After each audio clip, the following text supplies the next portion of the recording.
Hello guys, स्वागत है आप सबका आपके अपने चैनल हिंदी फर्स्ट ग्रेड के अंदर।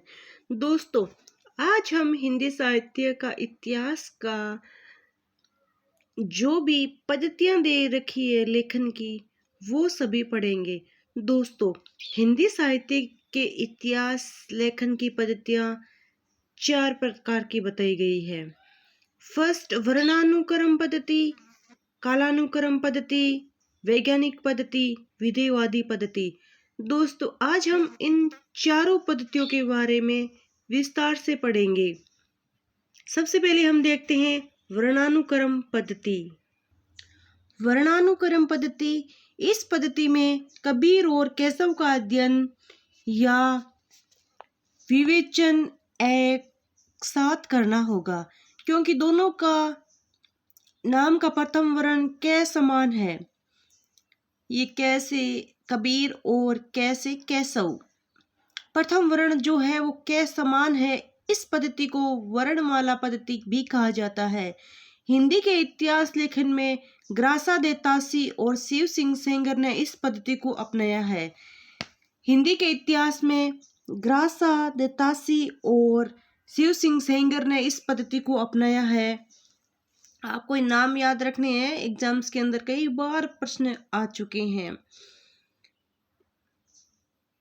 इस पद्धति में लिखे गए इतिहास ग्रंथ साहित्यकार कोश कहे जा सकते हैं, इतिहास ग्रंथ नहीं, क्योंकि इस पद्धति के अनुसार लिखे ग्रंथ अनुपयोगी और दोषपूर्ण भी माने जाते हैं।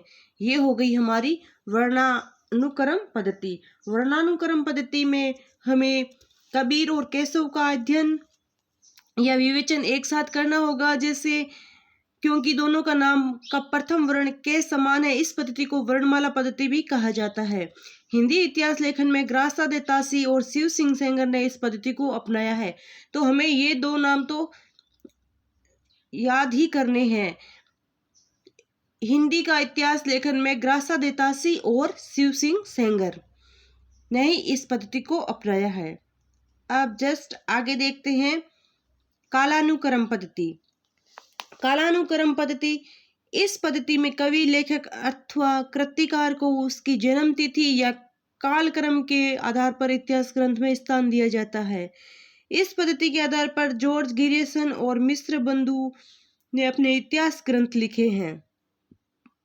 इस पद्धति में लिखा गया साहित्य का इतिहास ग्रंथ मात्र कवियों का वृत्त संग्रह बनकर रह जाता है, क्योंकि इस पद्धति में कृतिकार की कृत्य की प्रवृत्तियों का युगीन परिस्थितियों में विश्लेषण नहीं किया जाता, अतः ये पद्धति दोषपूर्ण मानी जाती है। दोस्तों, कालानुक्रम पद्धति, नाम से ही पता चल रहा है, कालानुक्रम यानी कि कालक्रम के आधार पर इतिहास ग्रंथ में स्थान दिया जाता है। इस पद्धति के आधार पर जॉर्ज गिरिसन और मिश्र बंधुओं ने अपने इतिहास के ग्रंथ लिखे हैं। तो इसमें भी आपको दो नाम ये याद रखने हैं, जॉर्ज गिरिसन और मिश्र बंधु। अब हम देखेंगे वैज्ञानिक पद्धति। वैज्ञानिक पद्धति, इस पद्धति में इतिहास लेखक क्रमबद्धता और तर्क के आधार पर पूर्णतः निष्पक्ष एवं तटस्थ रहकर तथ्य संकलन कर प्रस्तुत करता है। ये पद्धति भी साहित्य के इतिहास लेखन के लिए उपयोगी नहीं है, क्योंकि इसमें भी मात्र तथ्यों का संकलन किया जाता है, विश्लेषण और व्याख्या की उपेक्षा की जाती है। तो ये इतिहास लेखन के लिए इतनी उपयोगी नहीं है वैज्ञानिक पद्धति। अब हम देखेंगे विधेयवादी पद्धति। विधेयवादी पद्धति, इस पद्धति के जन्मदाता फ्रेंच विद्वान टेन थे। दोस्तों, ये आपको नाम याद रखना है, विधेयवादी पद्धति के जन्मदाता फ्रेंच विद्वान टेन थे। ये पद्धति साहित्य का इतिहास लिखने में सर्वाधिक उपयोगी है। विधेयवादी पद्धति को विद्वान टेन ने 3 शब्दों जाति, वातावरण और क्षण विशेष में विभाजित किया है। इस पद्धति के अनुसार साहित्य के इतिहास को समझने के लिए तात्कालीन जातीय परंपराओं, वातावरण एवं परिस्थितियों का वर्णन, विश्लेषण अपेक्षित होता है। आचार्य रामचंद्र शुक्ल ने अपने हिंदी साहित्य का इतिहास लेखन में इस पद्धति को अपनाया। उन्होंने कवियों, लेखकों, कृतियों का विश्लेषण तदयुगीन परिस्थितियों एवं वातावरण के परिप्रेक्ष्य में किया है।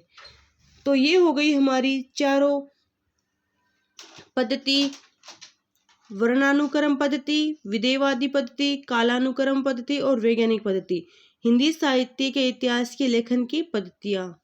धन्यवाद।